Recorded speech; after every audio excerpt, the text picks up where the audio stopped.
There are borders, lines drawn on maps, separating nations, cultures, and histories.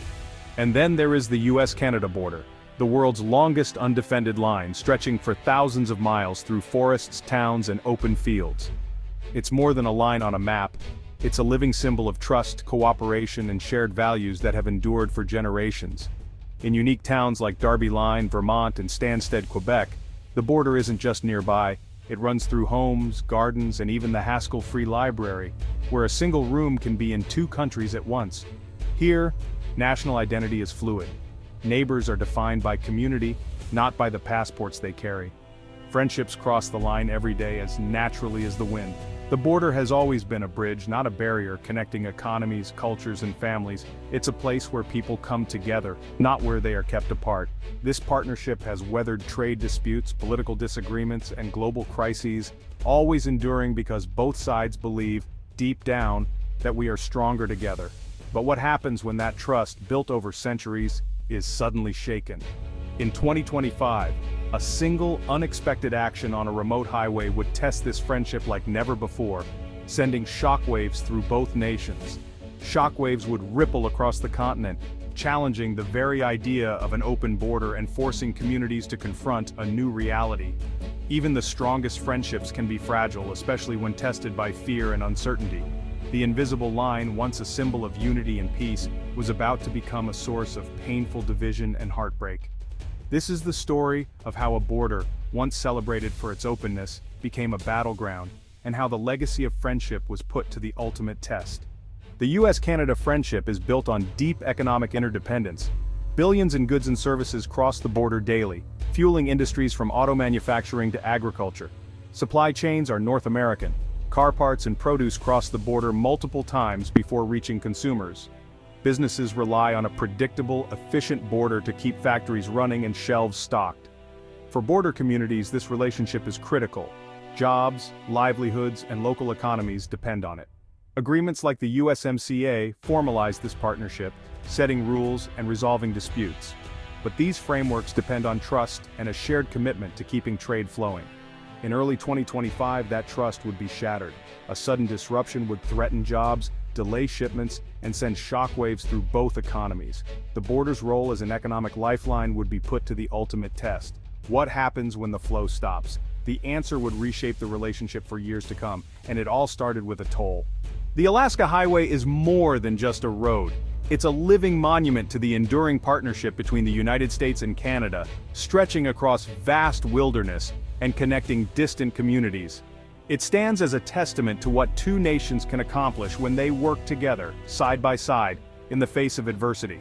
Built at breakneck speed during World War II, the highway was a vital lifeline for Alaska, linking it to the rest of the United States through the rugged Canadian wilderness and ensuring the defense of the continent.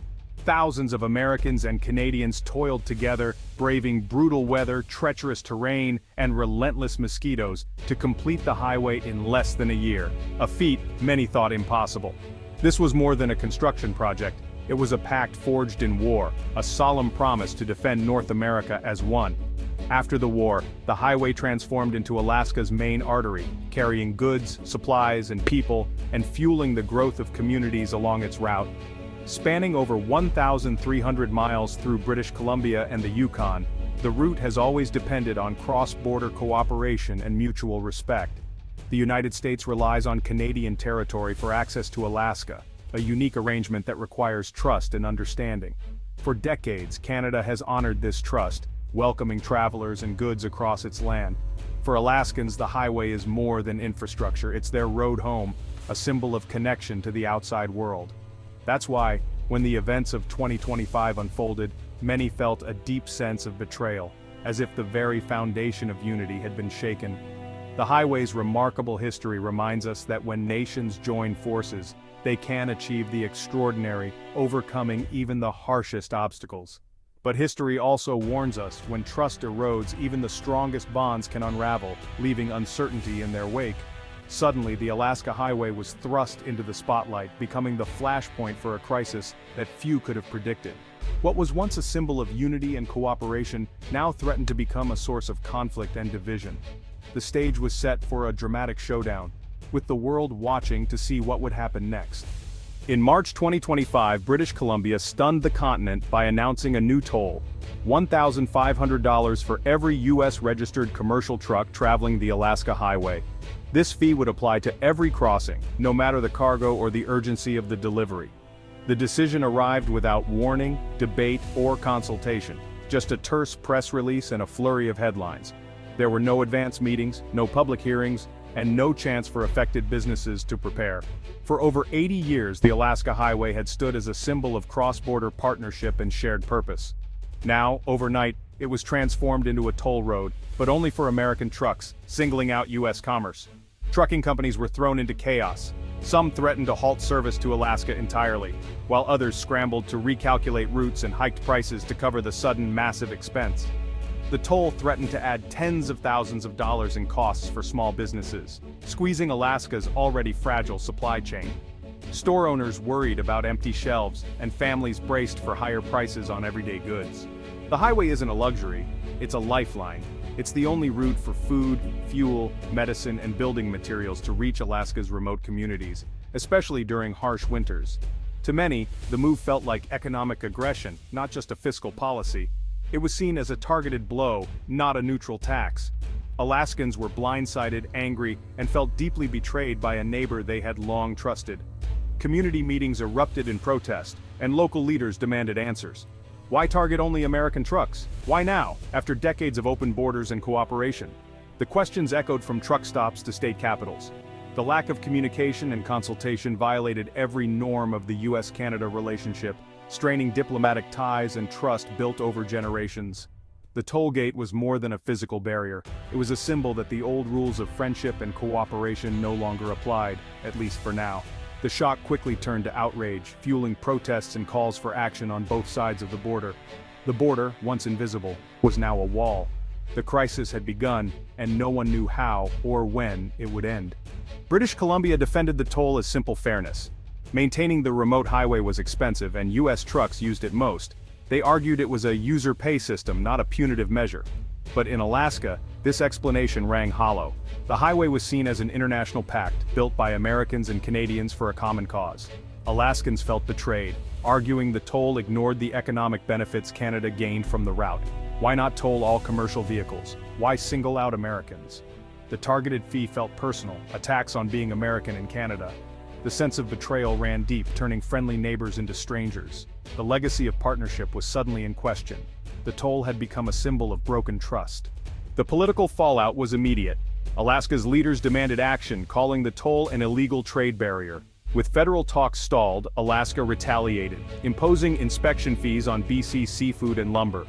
The dispute escalated into a trade war, straining relationships at every level. Families with cross-border ties argued over dinner tables. Business partnerships frayed. Media on both sides fueled the fire. Alaskan outlets decried Price Gouge Alley, while BC News defended the toll as necessary. Each side saw itself as the victim, hardening the divide. Canadian tourists in Alaska felt unwelcome. American truckers in BC felt the same. The easy camaraderie at the border vanished, replaced by suspicion and resentment. The invisible line now felt like a real wall. The crisis was no longer abstract, it was personal, affecting daily life. Generations of goodwill were evaporating. The cost of the standoff was growing by the day. The border had never felt so far apart. As politicians argued, ordinary people took action. Alaskan truckers and citizens organized the Friendship Convoy. Dozens of trucks, decorated with both nations' flags, parked at the border in peaceful protest. Their message: this was about people, not just money. The protest drew media attention, shifting the focus to the human cost. In the Yukon, citizens rallied in solidarity, knowing their own prosperity depended on open borders. Business groups formed a joint task force, proposing fairer solutions and joint funding. School children wrote letters across the border. Communities held events to celebrate shared culture. These small gestures reminded everyone of the deep bonds that politics couldn't erase. The people themselves fought to save the relationship. Grassroots diplomacy offered hope where governments had failed. The call for unity was growing louder. Public pressure and economic pain finally forced a breakthrough. British Columbia suspended the toll and entered negotiations with Alaska and federal officials. The compromise: a joint funding agreement and a modest, universal toll for all heavy trucks. The Alaska highway crisis revealed the fragility of even the closest partnerships. Trust, once broken, would take time to rebuild. The lesson friendship can't be taken for granted, it must be actively maintained. The memory of the toll gate would serve as a warning against complacency, yet the crisis also showed the relationship's strength. When governments faltered, people stepped up. Truckers, business owners, and citizens refused to accept division. They reminded leaders of their shared history and destiny. The road back to partnership would be long, but the path was clear. Stronger together, always.